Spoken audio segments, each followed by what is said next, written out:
Já, hingað komin Þórdís Jóna Sigurðardóttir, forstjóri miðstöðvar menntunar og skólaþjónustu. Velkomin til okkar. Takk fyrir, Kjell. Mér langar að hefja okkar umræðu og ekki bara einni spurningu eins og oft heldur þá langar mig að fara yfir nokkur af þeim helstu álitaefnum sem að beint eða óbeint koma þínum málaflokki við. Við á samstöðinni höfum sem síðustu vikur verið að leggja sérstaka áherslu á hagsmuni barna og ungra Íslendinga. Við höfum rætt við ungt fólk og sýnt viðtölu fólk sem hefur til dæmis nýlokið grunnskóla og það sem sumir segja vonda sögu af íslenska grunnskólakerfinu. Bæði menntun og einelti. Og ég þekki nú persónulega tilvik þar sem einelti kom upp innan grunnskóla og foreldrar þolandans upplifðu, við getum sagt að ráðaleysi skóla yfirvalda til að grípa inn í að þeirra sögn vegna þess að skólastjóri sagði að þegar upp kemur svona mál væri snúið að leysa þau vegna þess að réttur gerandans væri svo mikill. Og ég og þú við þekkjum að í gamla daga var náttúrulega aga umhverfið í skólastofunni allt öðru vísi. Það var hægt að henda okkur út úr tíma, það var hægt að reka okkur burt úr skóla í viku eða eitthvað svoleiðis og engin foreldri var neitt að anda við því. Þannig að þetta svona eitt af þeim álita efnum sem að upp hafa komið. Nú, andleg líðan barna, hún mælist alla Evrópu verri en áður. ESB hefur talað félagslega náttúruhamfarir. Skýringin sumpart sögð tengjast menningar og tæknibreytingum internetsins og snjallsímanna sem hefur náttúrulega áhrif á allt félagslíf nútímamannsins og ekki síst inn í grunnskólanum. Og það sagt að margt bendir til að skólastarfinn í íslenskum grunnskólum hafi skaðast kannski meira á einbeitingarskorti og agaleysi sem að sumir segja einkennir rafrænu snjallsímabyltinguna en í sumum öðrum löndum þar sem að hefur bara verið tekið fastar á þessari breytingu sem orðið hefur. Síðan þá eru náttúrulega PISA-kannanirnar sem að bara segja okkur það að óbreyttu endur við hvorki læsni skrifandi, við munum ekki skilja mælt mál og síður þá verði aðeins þeim sem njóta forréttinda innan á heimilunum í rauninni gert kleift að forma heila hugsun í snjallri málsgrein, svo ég íki nú kannski aðeins. Foreldrar barna í sumum grunnskólum ræða líka við mig veikindi grunnskólakennara. Margir sem hafa sagt mér sem blaðamanni að kennarar kvart undan gríðarlegu álagi og stundum líður foreldrum og börnum eins og annar hver kennari sig á leið í veikindaleyfi, kulnaður eða útbrunnin. Kynjaskekkjan innan grunnskólanna svakaleg og það ekki til lýst persónulegu dæmi. Ég var viðstaddur útskrift 10. bekkinga í einu grunnskóla Reykjavíkur nýverið. Og þegar ég horfði yfir kennaralið skólans í júní, kennaraliði sem hafði kennt barninu mínu og öðrum börnum sem voru útskrifast undangengin ár, þá var 1 karl í kennaraliðinu. Ég held ég hafi talið 14 konur og 1 karl. Og ég hugsaði með mér að drengur sem elst upp hjá einstæðri móður og svo óheppinn að eiga pappa sem lætur eins og drengurinn sé ekki til.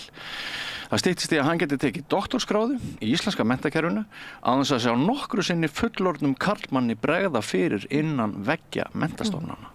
Og hvers konar skilaboð eru þetta?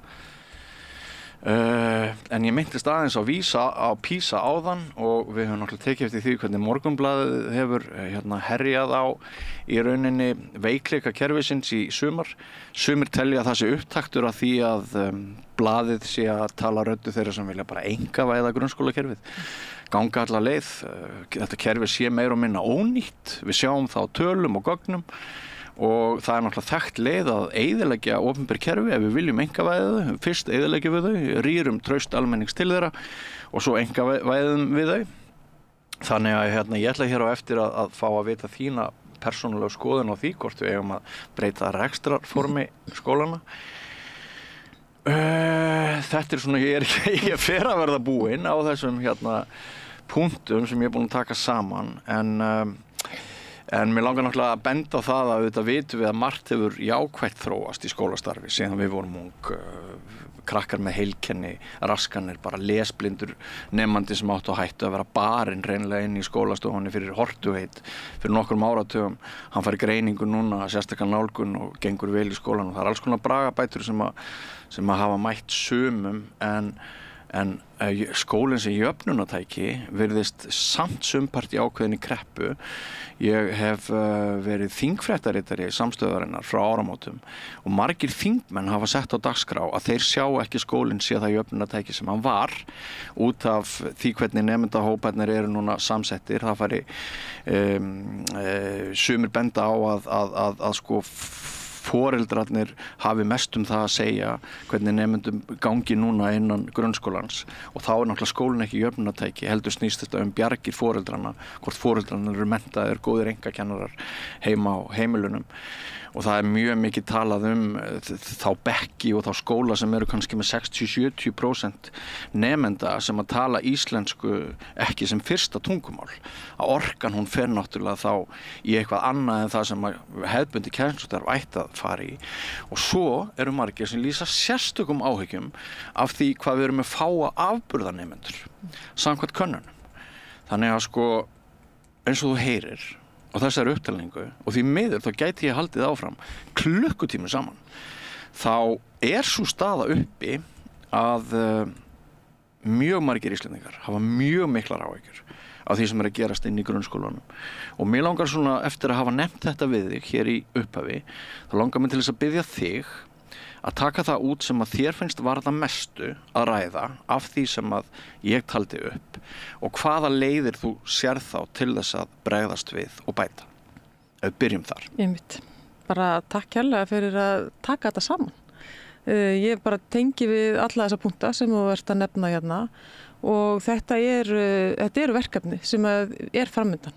Þetta er það sem við stöndum frammi fyrir. Þetta þessi veruleiki og sem betur fer að þá nefndir þú líka að það margt gott gert í íslensku menntakerfi. Og ef þú ættir að segja hvað ég tek út úr þessu, ég fæ í hjartað þegar að tala að það sé ekki verið að mæta börnum.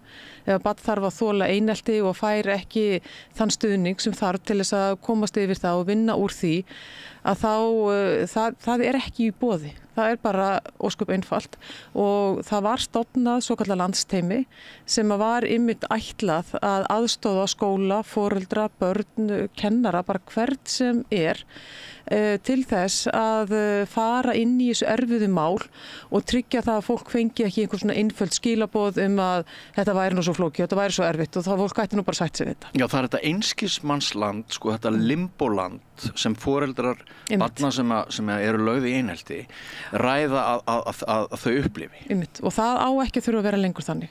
Við erum með fólk hjá okkur sem í þessu landsteymi sem ætlað að styðja við skóla og við börnin þar sem þetta gerist.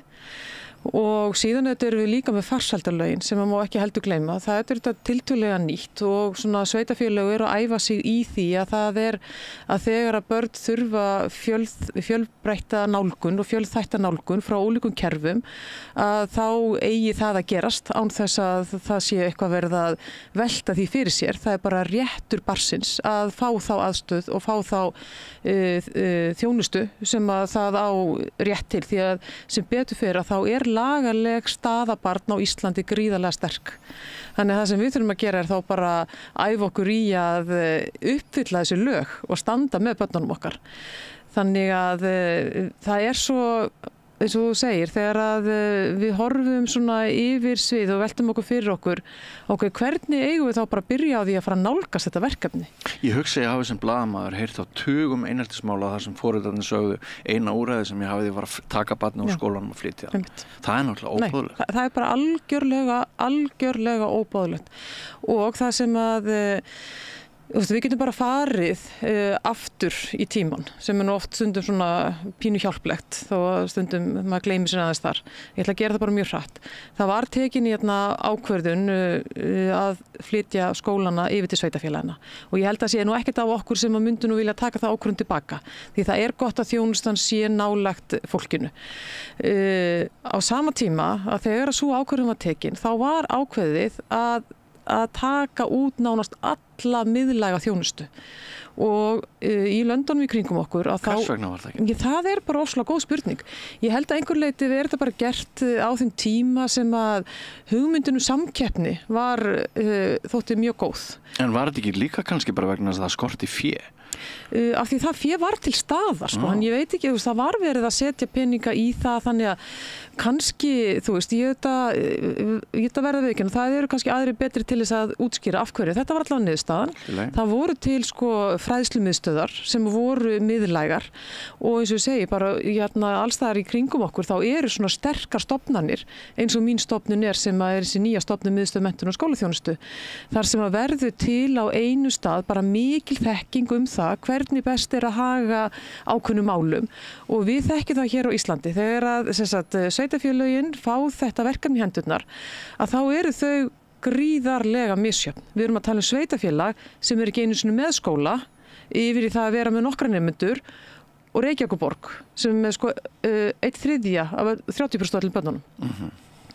Þannig að þú getur bara séð í hendi þér aðstöðumunin og svo erum við að tala samt á sama tíma öll börn eiga sama rétt á hlutunum. Þannig að í litlu sveitarfélagi sem að svo sannarlega er að gera sitt besta til þess að standa með sínu skóla og með sínu börnum og oft kemur ákveðin fegurð í nálægðinni sem að við kannski missum í stærri sveitarfélögunum að þá er líka skortur á ákveðin sérþekkingu og stundum við á skólanum bara þakka fyrir að það séu kennarar með fagmenntun.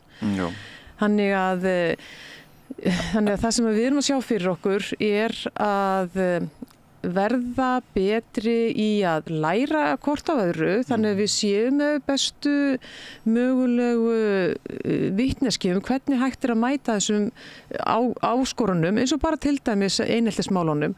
Það eru til leiðir til að leysa svona mál mjög farsællega og margir skólar bara ótrúlega góð í því.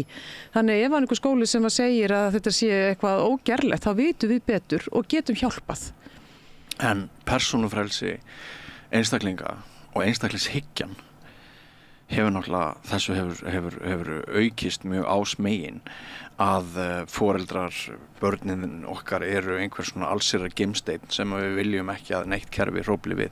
Þetta hefur flækt útfærslu lausna mjög, ekki satt? Jú, sko þetta er líka tvíþætt því á sama tíma að þá erum við að tala um einstaklingsmiðað nám sem að miðar af því að það sé verið að mæta þér sem einstaklingi.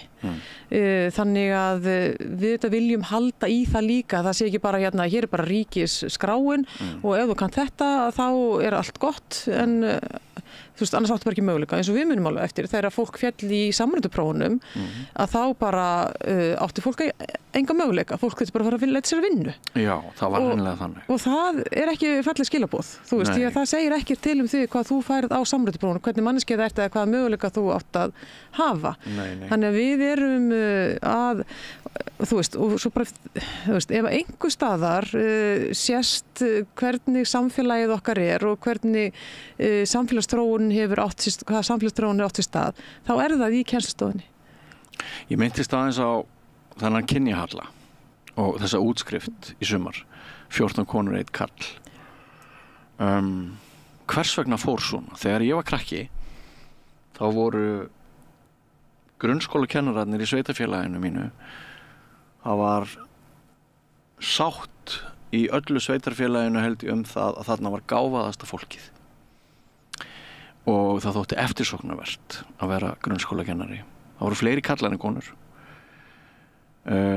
Hvað leiddi til þess að við erum komin á þann stað með grunnskólakerfi núna að við vorum mjög stolt af þessu kerfi, sennilega var þetta ágætlega borgað með að við önnur störf.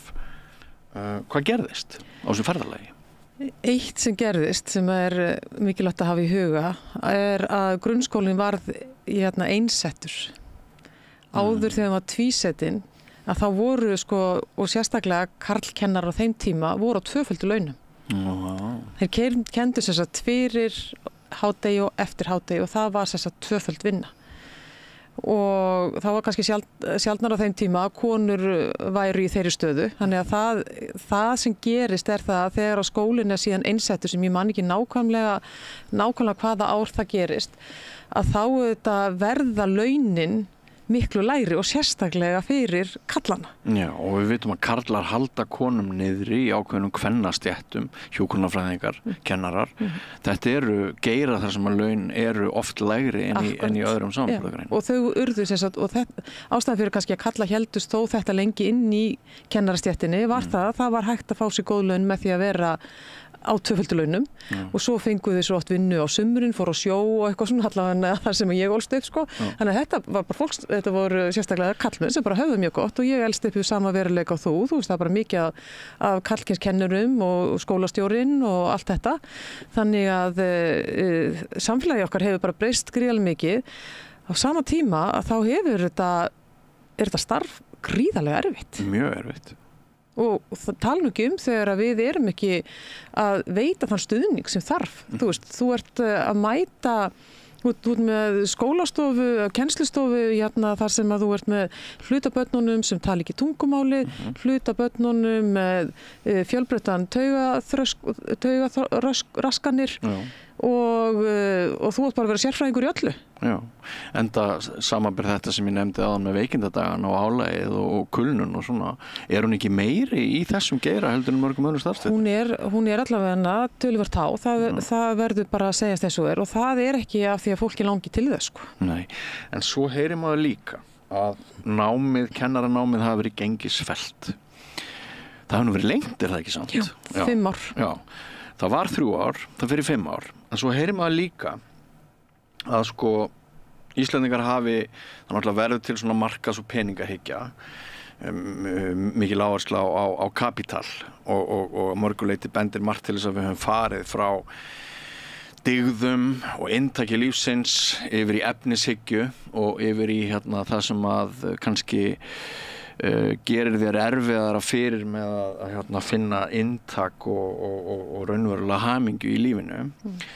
En sem sagt, einhvers staðar á þessari leið sem liðin er frá því að ég var krakki, þá fer öðruvísi fólk að sækja þetta kennaranám heldur en hafði gert áður og einhvers staðar á leiðinni er mér sagt, fleiri en ein heimild, að kennaranámið var gengisfellt í þeim skilningi allir stærðfræði sem hafði verið einhver þröskuldur fyrir því að feldi kennaranema að því hafi verið ítt til hliðar og núna komist sá ungi einstaklingur sem læri kennarafræði, hann muni verða grunnskólakennari, það sé í rauninni ekkert sem getur stöðvað það, á meðan áður var einhver svona hindrun, starffræði, rökfræðileg hindrun fyrir því að mögulega hann kemst áfram.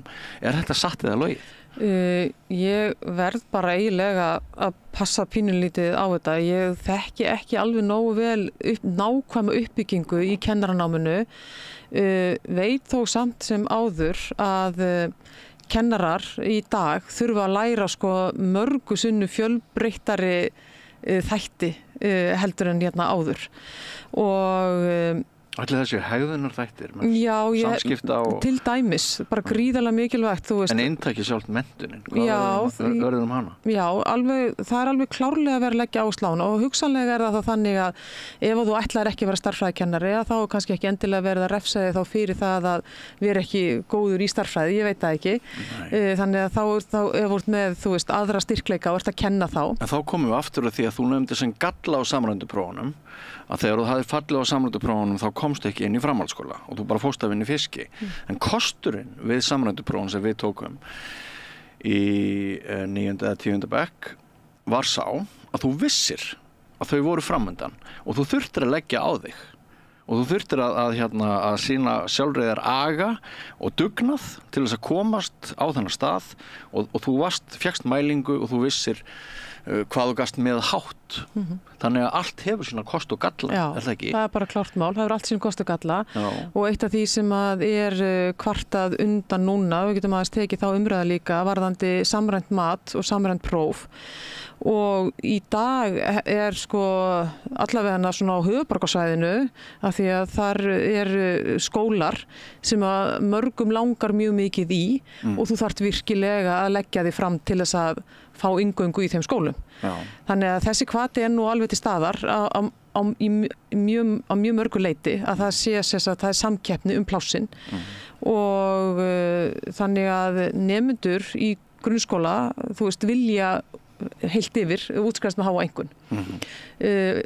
Þá getum við aðeins tekið líka umræðina inn í þetta samræmda mat, því það er búið að vera heilmikil umræði það núna í sumar og var meðal annars þessi krafa að það yrði áfram samræmt próf og ég get bara sagt það hér og nú og ég er búin að segja nokkru sinnum og ég finnst nú einhvern veginn eins og ég ná nú ekki alveg í gegn með það að við erum í þessu matsferli með samræmt próf.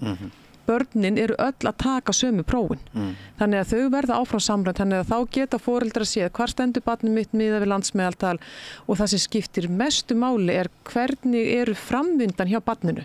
Af því við getum verið að taka læra stærðfræði, og svo kemur allt inn að því við erum læra algebru og okkur er bara búið að ganga vel. Svo allt inn bara, erum við ekki alveg að ná þessar algebru og þá er alltaf að grípa það strax fyrir ekkar heldur en að ég ætla nú alveg upp í það, fólki þóttu bara eðlilegt að segja það gæti ekki lært stærðfræði. Það gæti ekki lært stærðfræði. Það er bara skrítið að fólk fái leyfi til að segja það, því að það er bara ekki þannig. En þannig að við erum með þessu að hafa þessi próf 2 á ári í hverjum árgangi til þess að sjá hvernig framvindan er hjá nemendum. Er það stefna eða er það orðið að fram? Það er það sem við erum búin að leggja fyrir. Það er það sem við erum búin að leggja fyrir? Og við erum að byrja á því á næsta skólaári að leggja þessi próf fyrir og í dag erum við að leggja fyrir lesfimiprófið sem eru raun og veru það sama. Það er meira að haldið 3 sinnum á ári. Og bindur þú miklar vonir við að þetta muni bæta úr? Já, ég bara hef alveg óbóðslega mikla trú á þessu vegna þess að við getum með þessu séð bæði stöðuna og líka framvinduna. Sérstaklega gagnvart barninu, af því það er einu skiptumáli, það er að við séum að mæta blessaða barninu og vitum þá, ef að það er ekki að ganga eins og skildi, að við getum þá lagt til hvernig getum við hjálpað þessu barni. Þannig að það er nú alveg gríðarlega mikilvægt fyrir kennara og fyrir barnið og framtíð þess. Í öðru lagi, af því að það eru þarna ákveðin próf sem er skylda og við höfum væntinga með að önnur próf verði líka það því veltekið að þau verið notuð og þá getum við hort á hver þróun kerfisins er hjá okkur. Já, og færðu einhverja mælingu á frammistöðu einstakra kennara með þessum prófum? Það er nú það sem er nú líka kannski áhugavert fyrir kennarana af því að við erum með mælingu í upphafi skólaárs og í lok skólaárs að þá sér kennari, hvernig stendur hópur minn á landsmeðaltali í upphafi og hvernig stendur hópurinn minn með landsmeðaltal í lok ársins. Af því að oft eru kennarar með alls konar tilraunastarfsemi sem er svo heilbrigð og góð og við viljum fara áfram. Og þá getur þau verið að mæla það og áhrif af kennsluháttunum, áhrif á því hvernig þau byggja þetta allt saman upp og við erum bara með svo ótrúlega mikið af flottum kennurum og það er það sem að það sem mig dreymir í mínu starfi að það er að vera í liði með kennurum, að valdefla kennara, að koma með tæki og tól sem að styðja þau í sínu starfi. Þannig held ég að ég geti gert mest gagn og mín stofnun. En nú erum við bæði utan á landi, ekki satt? Og til dæmis þegar ég ákvað að flytja frá Akureyri til Reykjavík fyrir 3 árum, þá hefði mér finnst bara mjög fínt ef ég hefði getað fengið ég bara googla það, hvað skóli stendur sér vel í þessu og svona, hvert er meðaltal einkunna þarna og frammistaða þessa skóla samanborið við aðra skóla þegar koma því að við veldum hverfi, við veldum okkur íbúð, hvar ætlum við að búa og svo framvegis. Á hverju þessi leynd á milli skólastofnana? Það eru nokkrir að mínu viti, nokkrar mjög góðar ástæður fyrir því að þeir eigi ekki að birta niðurstöður niður á skóla. Og í fyrsta lagi að þá segja þær niðurstöður svo óbóðslega lítið vegna þess að þetta fer eftir því hvað nemendur eru í skólunum. Nemandi sem að er af erlendum uppruna gengur eðlilega ekki eins vel í lesskilningsprófi og barn sem að fættir hér og íslenska foreldra. Þannig að bara sú breyta, hún mun hafa gríðarlega mikil áhrif og það sem við höfum áhyggjur af að það verði bara til ákveðin stéttskipting, það verður til ákveðið stigma og þessi nemendur eru síðan að sækja í framhaldsskólum, framhaldsskólarnir ákveða að þessi nemendur kemur þessu hverfi, þessu skóla, hann ekki nóg góður og án þess að skoða heildarmyndina því það sem skiptir mestu máli í þessu öllu saman eru framfari barnanna. Og þú getur verið með skóla sem kannski ekki endilega að skila sterkum niðurstöðum en hugsanlega geta framfararnir hjá einstöku börnum verið langmestar í þeim skóla og þú veist ekkert það. Þannig að síðan erum við að sjá það, til dæmis í PISA, sem mjög alvarleg staða að félagslegu bakgrunnur nemenda hefur meiri áhrif heldur en nokkuð tíman áður á niðurstöður í PISA.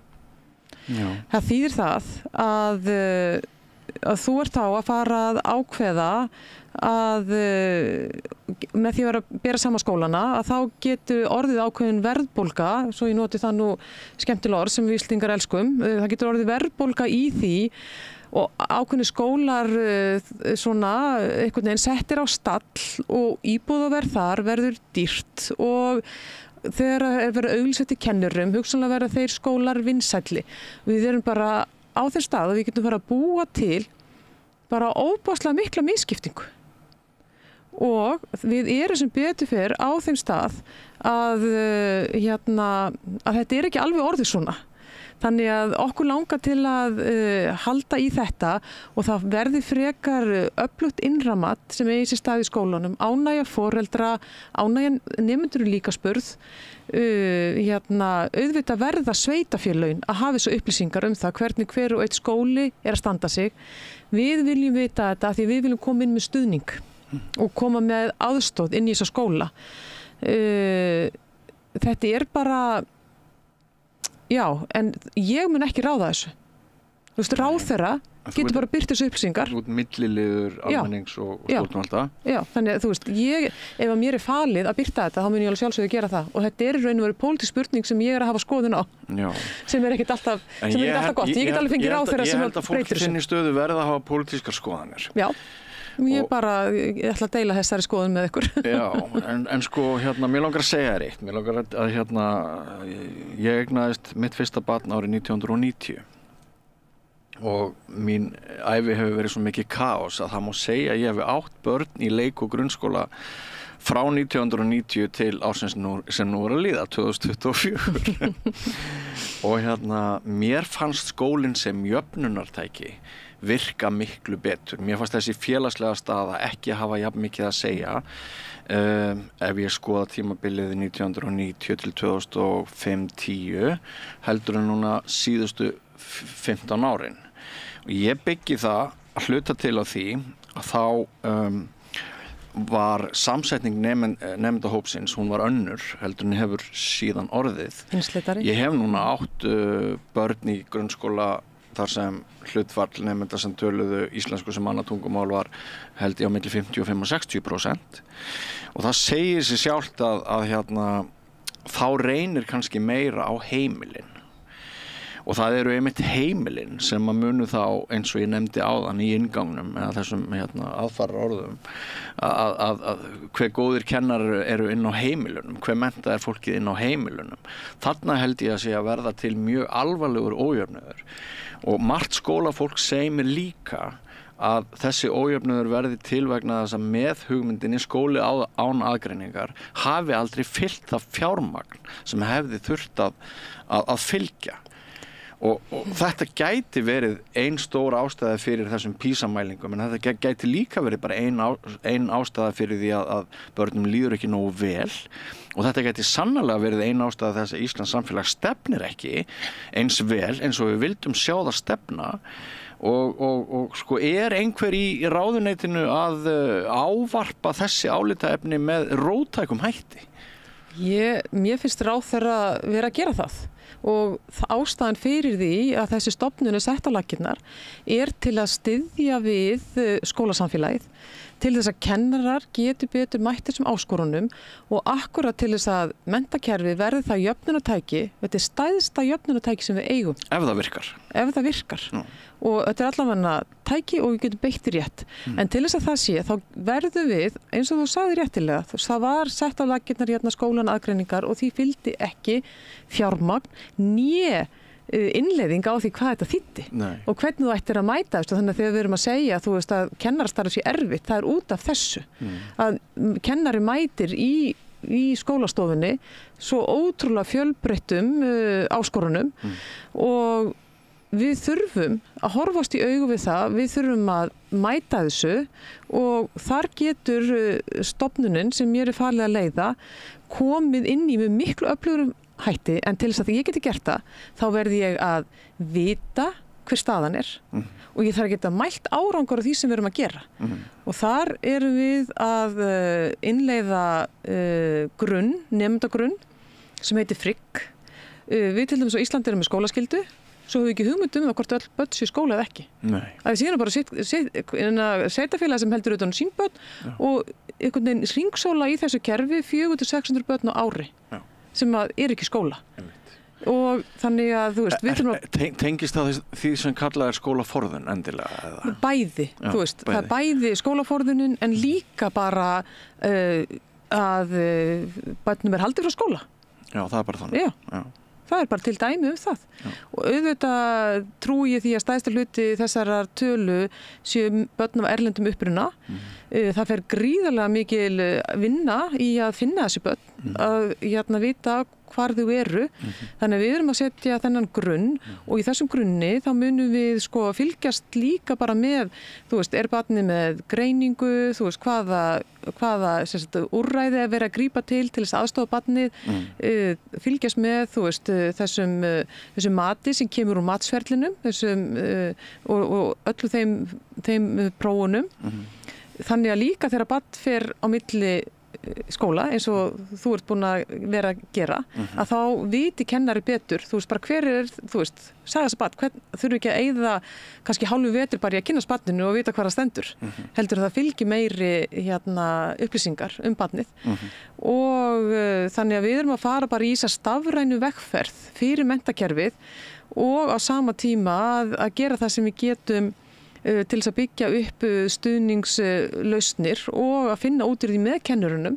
Og það var nú gagnrýni sem að ráðherra fékk á sig núna í sumar. Það væri að kennararnir væri að ráða og miklu það hvernig hlutinni væru og það er okkur einlæglega trú að til þess að ná árangri þá þurfum við að vinna með fólkinu sem á að leiða breytingarnar og það hefur við verið að gera og niðurstöðurnar úr þessu sem við erum að innleiða núna eftir þetta samtal og samráð og samvinnu og virðingu. En þú sagðir áðan að þú teldir að það hefði margt gott áunnist með því að grunnskólinn færist frá ríkinu yfir til sveitarfélagana, en þú líka sagt, og við vitum það að sveitarfélagin eru mjög misvel í stakk búin til þess að sinna þessum málaflokki. Væri ekki einhverju kosti líka bara hreinlega við að ríkið myndi allt grípa þetta kerfi inn í sinn stóra faðm sem vonandi sæmilega bústaður af fé miðað við mörg önnur sveitarfélög og miðað við resursuna sem eru mjög mismunandi á milli sveitarfélaga? Akkurat, þetta er bara frábær spurning því að ég tel að við séum í raun og veru að stíga svona halva leið í það með því að segja við sveitarfélög sem að vilja gjarnan, þá standa sér betur en hugsanlega bara hvert hefur það að leita, það er bara ekki fólk sem býr í bænum eða í neinu nágranni eða eitthvað þess áttar. Þannig að miðlastofnun geti þá stutt þessi sveitarfélög betur, byggt á reynslu og þekkingu úr öðrum sveitarfélögum, hvað hefur verið að reynast vel. Þannig að ég held að eins mikla trú og ég get nú alveg haft á ríkinu að þá hef ég nú líka að því þú komst nú inn að einni inngangnum, þetta með einkavæðinguna ég held að Myndir þú vilja svo meiri einkavæðingu? Nei, ég held að væri ekki gott að ríki færi að taka skólan aftur því að það gæti bara alltaf mikið fjarlægð skilningsleysi jafnvel á aðstæðum og allt þetta, þannig ég trúi því að þetta sé góð lausn að sveitarfélögin séu með þetta, en þau þurfi líka að fá stuðning af því að þau eru misjöfn af stærð og gerð og uppbyggingu, þú veist, og við getum þá orðið þetta afl til þess að læri betur á hvort öðru og allt það. Fellur hugmyndin þér aukna einkavæðingu þér ekki í geð? Sko, ég held að við þurfum að passa okkur líka þar, þú veist, að því að við höfum verið að sjá margt ótrúlega gott gerast. Við getum bara talað eins og þetta verkefni Kveikju neistan í Vestmannaeyjum. Þau hafa verið ótrúlega ánægð með þetta verkefni.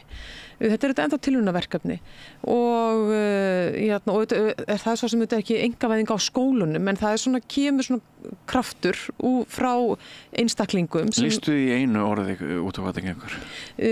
Það gengur út á það að einfalda í raun og veru líf barna á meðan að þau eru að hefja skólagönguna og kannski mæta þeim örlítið betur. Þannig að hvernig kemur einkaframtakið inn í það? Af því að það er sá aðili sem er höfundur af þeirri hugmynd. Svo næsta skref við væri svo eins og til dæmis bara Hjallastefnan sem hefur tekið að sér að reka leikskóla og er með nokkra grunnskóla líka. Það er sko, þú veist, þannig að ég held, og til dæmis líka bara varðandi námsefnisgerðina, að þá er mjög mikilvægt að það séu margir aðilar sem komi að því. Já, en maður sé nú líka ansi marga sem eru einkaaðilar sem að sjá tækifæri núna geysast fram á ritvöllin og tala að við höfum algjörlega setið eftir í gerð námsefnis. En það er að nokkur leyti rétt. Já. Og þín, sko, forverið þinnar stofnunar, menntavísindastofnun, hún var auðvitað með allt niður sig. Það er ekkert hægt að orða það neitt öðru vísi að það var klúður ofan, bæði hvað var þar virðist að vera með námsgagnagerð og töku prófa, framkvæmd prófa og allt það. Og hvað segir okkur að þín stofnun verði eitthvað skárri heldur en þetta apparat sem var á undan þér? Einmitt. Já. Hvað ertu búin að fullmanna þessa stofnun? Já, sko, það hefur gengið alveg bara ævintýralega vel. Hvað eru þið mörg? Við erum nálgast að verða 50 sem að var svipað og fyrir stofnun var. Hver eru menntunarkröfur? Hvers konar fólk er aðeins kring? Þetta er bara svona alls konar. Við erum með, sko, það að búa til próf sem stenst allar væntingar, það er bara doktorspróf, sko. Þú ætti að vera með doktorspróf til þess að verða góður í því að búa til próf. Þannig að við erum með alveg rosa mikið sérfræðingum, bara alls konar. Skiptirðu alveg eru margir í gömlu stofnunum sem eru að vinna hjá þér? Þetta voru 23 sem komu yfir í nýja stofnun. Þannig að cirka helmingurinn er að gera eitthvað annað. Já, eitthvað að við fórum í ráðuneyti, en bara heilt yfir hefur þetta fólk bara gengið alveg ævintýralega vel að fá ný störf. Ný stofnun er þetta ætlað allt annað hlutverk heldur gömlu stofnunni. Við höfum verið að undirbúa stofnunina í langan tíma, ætlum að fara þessa stafrænu vegferð af því að við viljum vita hver staðan er og við viljum geta mælt hvernig okkur gengur og við viljum vera bara, þú veist, með þennan stuðning, við viljum halla okkur fram til þess að vinna með kennurum, við viljum að valdefla kennarana, þú veist, gefa þeim, þú veist, rödd og að nálgast okkur. Þannig að þetta er ekki ónýtt þótt staðan sé að mörgu leyti skuggaleg? Nei, ég trúi því að við stöndum á okkur tímamótum og ég bara ætla að trúa því að við höfum náð botninum. Já. Og við erum með... Það er eins gott vegna þess að það liggur við þessi ástæða bara til þess að flýja Ísland, að fara yfir í betra menntakerfi og þjóðir eins og Finnar hafa náttúrulega verið að taka sín menntamál allt öðrum tökum við og í rauninni það er sorglegt hvernig við höfum sitið eftir. Já. Er það ekki? Jú. Þú veist, það er bara margt sem bendir til þess að við þurfum bara að styðja svo miklu betur við menntakerfi og það er þessi miðlæga stofnun sem getur gert svo mikið og líka, þú veist, við erum að fara að innleiða vonandi þrepaskiptan stuðning. Það er bara það að skilgreina þá með kennurum og stuðningsaðilum inn í skólunum, þú veist, hvað þarf til þess að geta mætt þessum ólíku þörfum sem að eru... Þetta hefur verið svolítið þannig að kennarar kenna foreldrum og foreldrar kenna kennurum og skólastjórnendum og þetta hefur svona á þess að menn hafi verið að mætast. Þannig hef ég upplifað þetta umhverfi núna upp á síðkastið. Nú ætla ég að setja allir sambát Já, og bara hvað þarf já. til þess að við gerum betur. Einmitt. Það segir í lögum grunnskóla, hlutverk grunnskóla í samvinnu við heimilin er að stuðla að alhliða þroska allra nemenda og þáttöku þeirra í lýðræðis þjóðfélagi sem í sífelldri þróun. Það segir sig alveg sjálft að hellingur af nemendum hefur gjörsamlega fallið á milli skips og bryggju og það má segja að það sé verið að fremja lögbrot inn í grunnskólanum á hverjum einasta degi.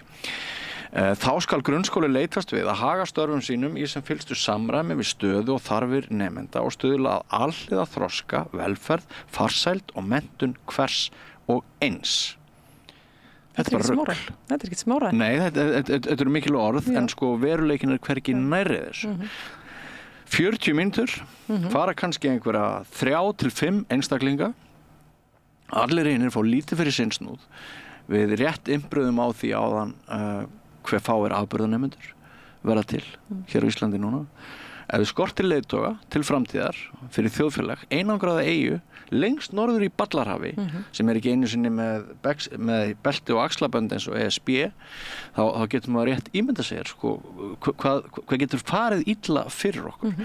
Og þetta tengist náttúrulega einhverju leyti, hljóta flestir að sjá að gildin okkar eru önnur. Við horfum í aðrar áttir en það er að mennta hluti grunnskólans væri það mikilvægasta sem að við gætum einbeitt okkur að. En á ég segi það svolítið persónulegt. Ef ég fengi að lifa aftur, þá myndi ég ákveða að verða grunnskólakennari. Ég sti það, ég fæ bara gæsa þegar þú segir þetta og ég er alltaf að segja, ég held þetta hljóti að vera besta starf í heimi. Já, í því hvaða gefur manni mikið. Nákvæmlega. Já, hlutverk þitt, hugsaði. Já. Að það að vera foreldri er náttúrulega stórkostlega gefandi hlutverk. En sko... Þú ert bara margfaldað það. Já, þú ert bara margfaldað það. Ár eftir ár. Já.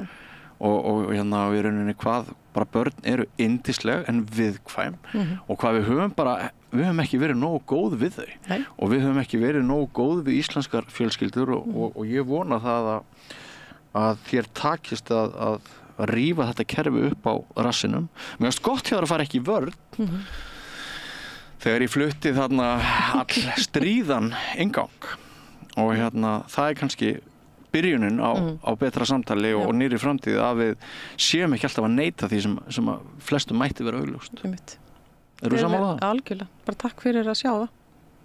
Ljómandi. Kæra þakkir, Þórdís, fyrir komuna. Takk. Gangið vel. Takk. Og þá förum við sannlega í einhverja allt aðra sálma. Ég veit ekki hver tekur við af mér eða hvað er framundan en eitthvað verður það, einhver annar kafli. Allir þættir Samstæðvarinnar eru fáanlegir á öllum helstu hlaðvarpsveitum.